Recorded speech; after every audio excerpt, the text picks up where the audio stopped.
She is your beginning. Before you had words, before you had thoughts, before you even had a name, you were in her. The first heartbeat you heard was hers. The first nourishment came through her. The first world you knew was the body of the mother. Carl Jung believed that the mother is not only our biological origin, but a psychological structure so powerful, it echoes through every human life, every myth, and every spiritual tradition. He called it the mother archetype. This isn't about your personal mother, though your experience of her matters. The archetype goes deeper. It is a primordial image in the collective unconscious. It represents both the life-giving source of nourishment, protection, and love, and the overwhelming force of nature, fate, and even destruction. In other words, the mother is both goddess and devourer. Jung observed that in mythology, the mother is often depicted in dual form, as the virgin and the witch, the earth and the abyss, the queen and the monster. She is Isis and Kali, Mary and Lilith, Demeter and Hecate. Why? Because the maternal force doesn't just give life, it also takes it. It doesn't just comfort, it demands.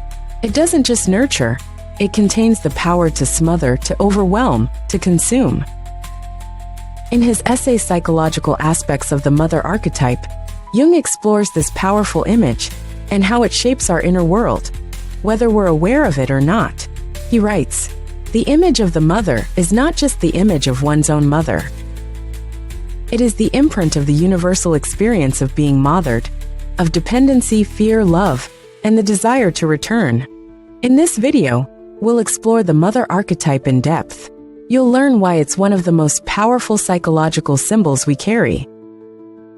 We'll break down its dual nature, life giver and death bringer, and see how it shows up in myth, dream, religion, and everyday life. Because whether we know it or not, all of us are still relating to the mother. And until we understand the archetype, we may confuse the personal with the universal, or become trapped in patterns we didn't choose. This is the beginning of seeing clearly, of breaking free, and of honoring the deep mystery of the one who first held you body and soul. Carl Jung understood the psyche as a landscape shaped by universal patterns, what he called archetypes. These are not inherited memories, but inherited potentials for image and meaning. And of all archetypes, he believed the mother was the most powerful, the most instinctual, and often, the most dangerous. Why? Because the experience of the mother begins before consciousness. She is the first reality we encounter. Her body is our world. Her mood becomes our weather. Her presence or absence writes itself into our nervous system, shaping how we attach, how we love, and even how we perceive God. But Jung's insight went beyond the personal. In his essay Psychological Aspects of the Mother Archetype, from 4 Archetypes, he describes the mother as a symbol of the unconscious itself. She is not just a caregiver, she is the gateway to the unknown, the source of all psychic life. This archetype, Jung explains, contains both positive and negative poles. Full moon, the positive mother. On one side, the mother archetype represents nourishment, protection, unconditional love, fertility and creativity, wisdom of nature. The earth itself. She appears as the Virgin Mary, Demeter, Kuan Yin, the sacred earth, the life-giving tree, or the inner sense of being held and supported. In this form, she is comforting and essential, a psychic symbol of home and safety. People who are well related to the positive mother archetype often feel a sense of inner rootedness. They can nurture others. They can receive. They can feel safe in the world. But the archetype has a shadow. New moon, the negative mother. The same symbol can become devouring, possessive, smothering, terrifying, engulfing. In mythology, this is Kali Medea, the witch, the seductress, the destructive goddess, the ocean that pulls you under. It is the mother who cannot let go, who binds her children to her emotionally or spiritually. Jung noted that when the negative mother is not recognized, it can manifest as depression, anxiety, fear of success, or a deep inner sense of paralysis. The psyche feels trapped, as if still entangled in a force that once gave life, but now refuses to allow independence. Men and women alike are shaped by this. Jung warned especially about men who unconsciously carry the mother archetype into their adult relationships, idealizing women as caregivers or fearing their power.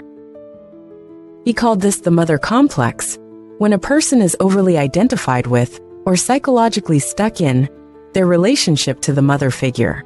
It can lead to inability to commit, addiction to comfort or dependency, rebellion against authority, difficulty separating personal identity from caretaking. But how does one heal or integrate the mother archetype? Jung did not suggest cutting off from it. He saw this archetype not as a problem to solve, but a force to understand. Integration begins with recognizing that your personal mother is not the archetype. She is one expression of it, but the symbol is older, deeper, and shared across humanity. The next step is to differentiate what parts of your relationship to mother are personal history. What parts are symbolic? What patterns do you carry that were once necessary, but now keep you small? In dreams, the mother often appears during times of deep change, when the ego is dissolving. When a new self is being born, she may show up as a nurturing figure or as a devouring one. Jung taught his patients to stay with the image, to feel its energy, and to engage it, not reject it. One of the most profound shifts happens when a person realizes that the inner mother is no longer out there. She becomes internalized, no longer a parent or lover or savior, but an inner function. This is when the archetype begins to transform. You become capable of mothering yourself, offering the presence, love, discipline, and wisdom that may or may not have been given to you externally. And through that, something deeper awakens. The Great Mother as a symbol of the self, the unconscious, the wholeness of life itself. Jung wrote, "The mother archetype is not only a symbol of the personal mother. It is also the matrix of the unconscious, the psychic source from which new consciousness is born." This is why so many spiritual traditions speak of returning to the mother, the cave, the earth, the sea, the womb.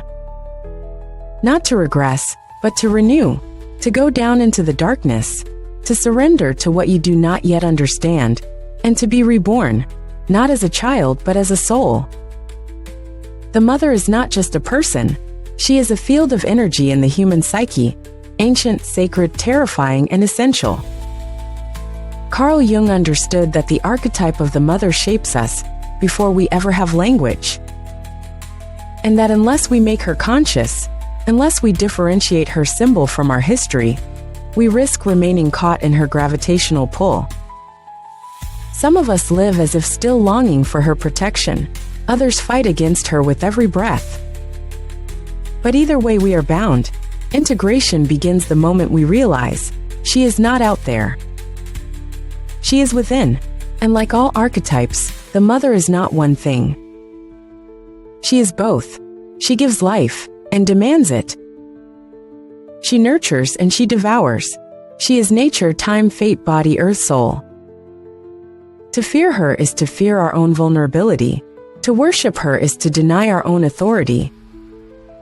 But to honor her, to truly see her, is to reclaim our own wholeness. Jung invites us not to reject the archetype, but to walk with it. To ask, where do I still seek mothering from the outside? Where am I afraid to grow, because I fear I'll lose love? Where have I internalized the dark mother, shaming, punishing, withholding? And where can I now become the inner mother for myself? Because when we learn to mother ourselves, we become part of the archetype, not as children, but as co-creators. We learn to hold space, to nourish, to protect, and to release. And from that place, we return to the world not as fragments, but as something more whole. Jung wrote, "Every archetype contains light and dark, life and death. It is through our confrontation with these polarities that we grow." So may you meet the mother in all her forms, and may you come to know her not just in fear or longing, but as the part of you that knows how to create, how to hold, and how to let go.